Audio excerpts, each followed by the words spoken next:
Sorry about that. Hello there. Hold on a minute. Can we stay up? Please. Please? Please.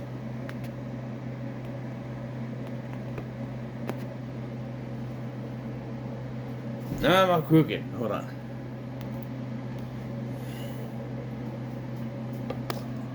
Hold on a minute. I'm back. I got it fixed. Welcome back to Halloween Horror Month. We are talking about Gate 2. Yes. No subtitles. Shut up. There are no subtitles. I'll get to that in a minute. Gate 2. Alright. So, want to talk about this for a while. There used to be a copy on YouTube, is how I found it. Because I didn't know there was a sequel. I loved Gate. The first Gate movie, The Gate, with Stephen Dorff, was good. Then the internet came around and I learned there was a sequel. Found it on YouTube, I watched it, and, well, it exists.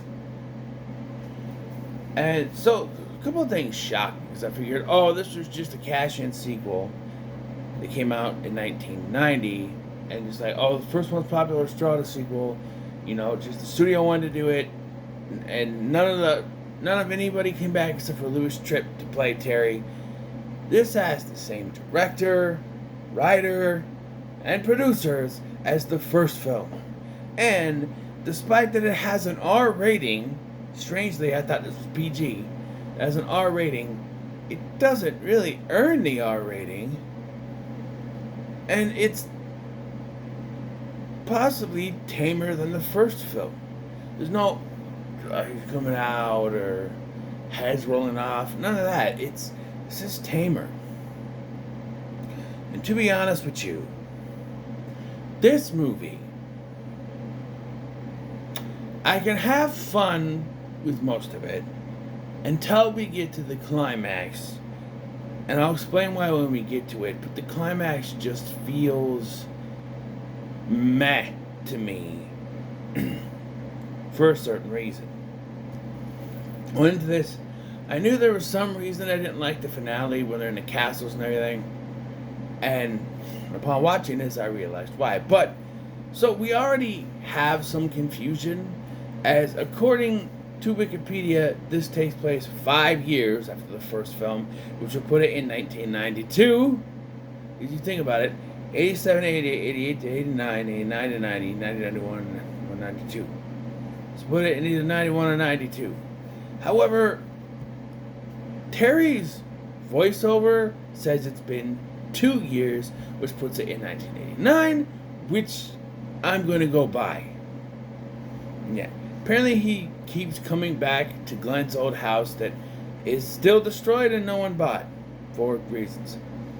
He claims that the reason everything happened the way it did in the first film is because they did it wrong. So now he's going to try to do it the right way. He's got out the robe and candles, but he's interrupted somehow by 2 bullies, John and Mo, and John's quote-unquote girlfriend, Liz, who's played by Pamela Adlon, or Pamela Segala, as she was here. You may know her as the little sister from Grease 2, or maybe that FX show, Better Things. Yeah. Or the voice of Bobby on King of the Hill, Dad. Yes. It's that as a woman. And I'll tell you what, Louis Tripp and Pamela Adlon are the best things about this movie. They're the best actors in this. Well, there's a scene with the dad that was kind of funny, but I don't know. They're the best things. John and Mo are basically Beavis and Butthead. If one of them was a little bit smarter, and the other one was a little bit dumber.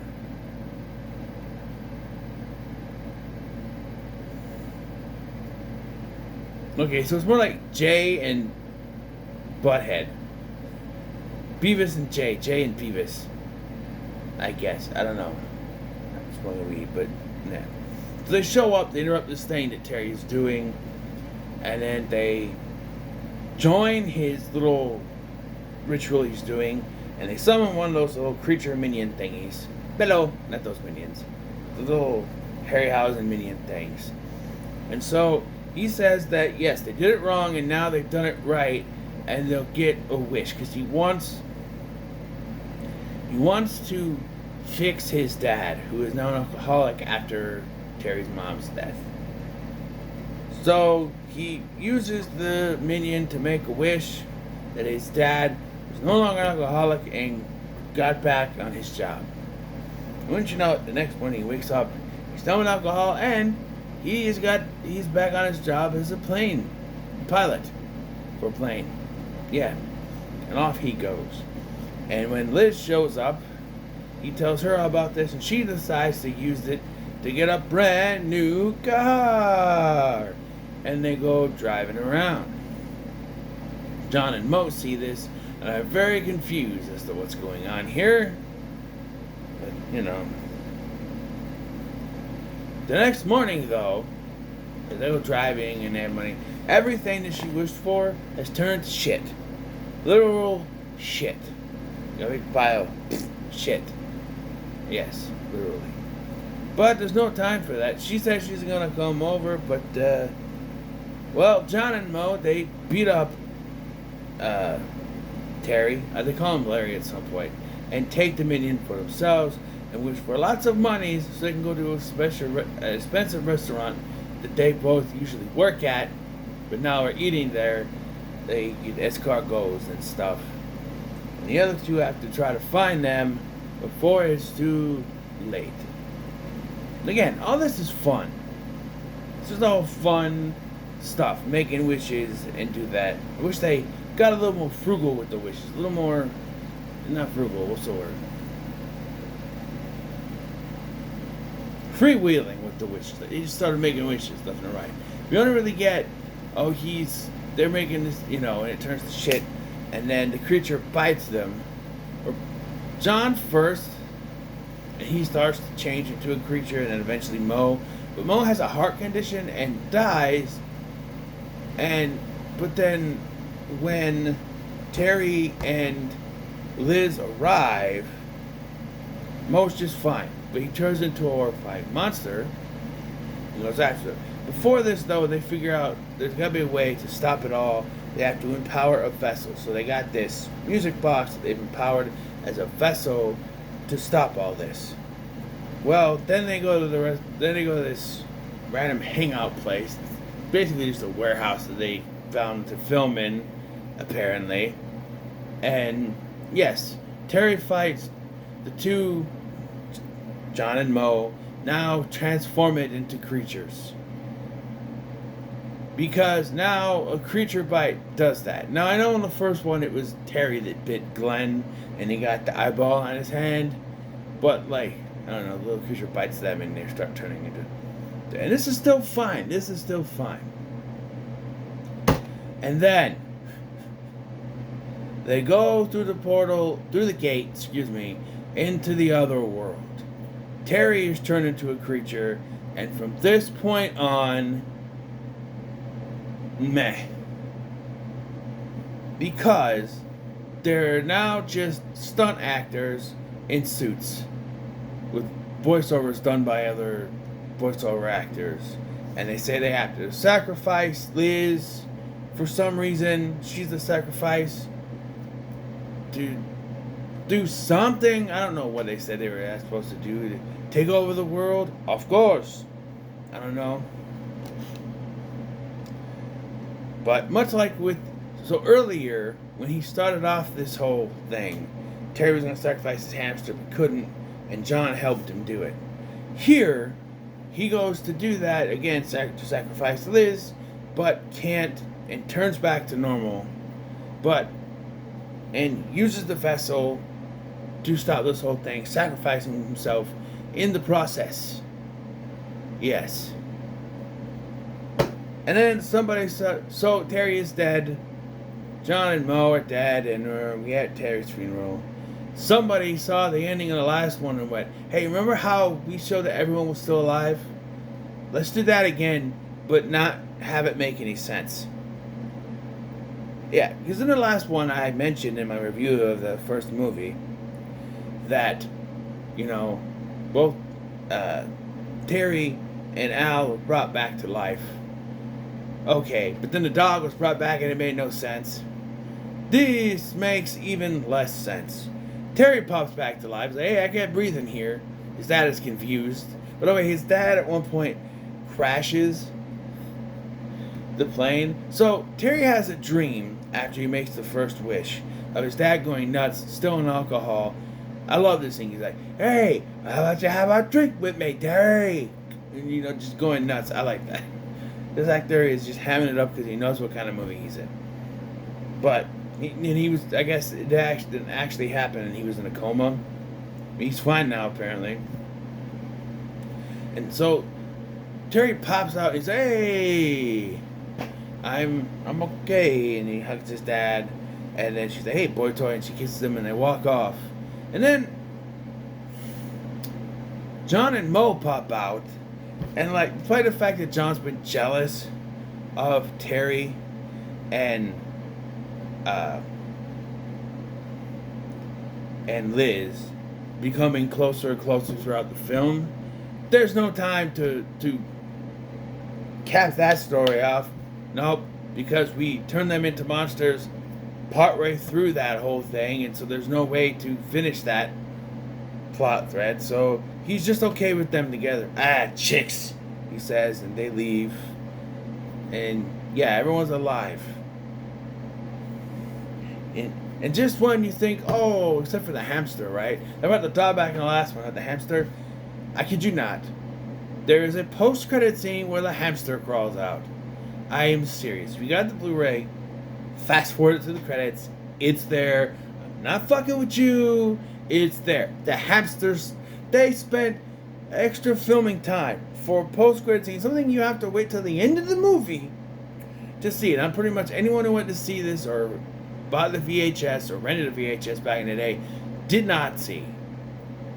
The only reason I knew about it is because I looked on Wikipedia.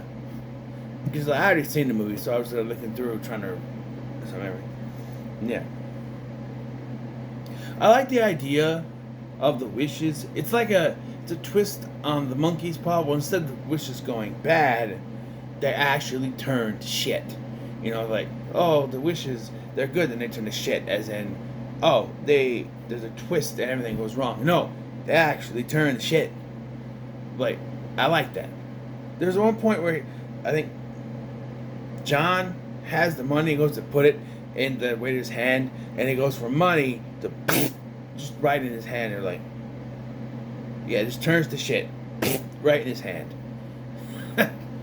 That great cut, you know what I mean? Kind of like that edit in Lisa Frankenstein with the dudes. But yeah, so yeah. So I don't get the R rating. I kind of mentioned it. This is tamer. There are creature transformations, but they're not as graphic as the stuff in the first one. I don't get the R rating. They barely even swear in this movie. Like I said, I was the only person this was PG. That he got tamed way down, but this is rated R? How is this worthy of an R rating? And the last one was only PG-13. I don't get it. I don't get it. I also don't get how this is the people from the same people from the first one, same writers, producer, director, Tibor Tukacs. That sounded wrong. Tukach, whatever his name is. They all came back. Steven Dorff was apparently making some kind of sitcom with a puppet at the time and couldn't come back for this, so Louis Tripp is the star. And like I said, Louis Tripp and Pamela Adlon are the best. I'll admit, when it switches to John and Mo at the restaurant, other than the part where it turns to shit, I'm sitting here going, can we go back to the interesting characters, please? And again, there is that plot thread where John is jealous because he was with Liz, and now Liz is giving all this attention to Terry. And he's jealous, which is why he beats him up and takes the little minion guy. But, again, that doesn't go anywhere because they decide to turn everyone into monsters. John and Mo turn to monsters, and then they turn Terry into a monster at the end. And while we see the sacrifice, he's all makeup up and everything. He is sort of he's sort of human looking, but I don't know. Could we just have Terry go in, like they kidnap her and do the sacrifice themselves? Terry comes in with the vessel, finally stands up to the two bullies, does the sacrifice, sacrificing himself to save her. And instead of doing the goofy thing with the funeral, just have it all turn to white and go back to the warehouse where they were before they went into the portal. So by the way, Darren, how do they go from the warehouse to the portal if they have to go to Glenn's old house? I don't know. But yeah, so have them they wake up in the warehouse or whatever. He's fine. They embrace. They do a kiss, and then the other two wake up, and they're like, "What happened?" He's like, "I saved us." You know. Yeah.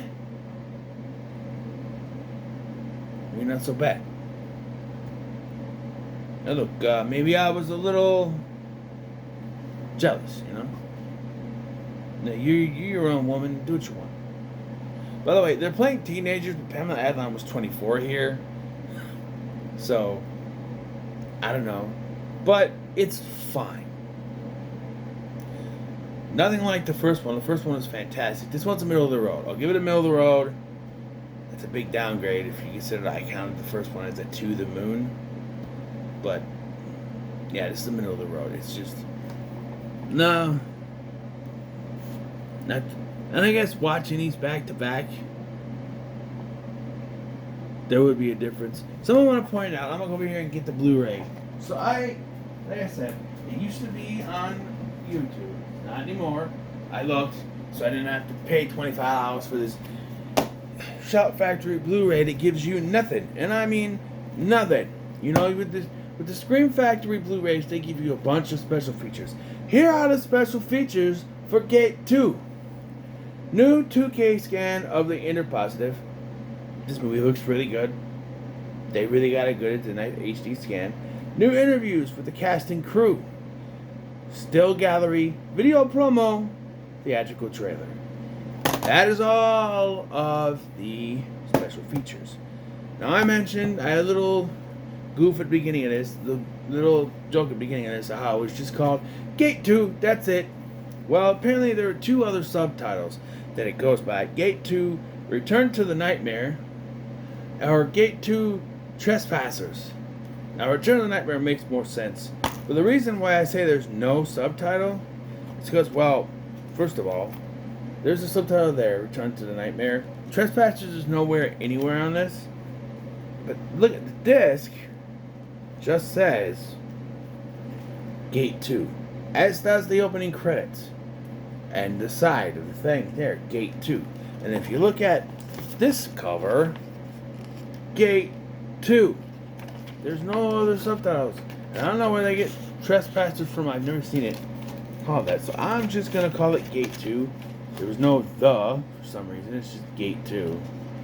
I don't know.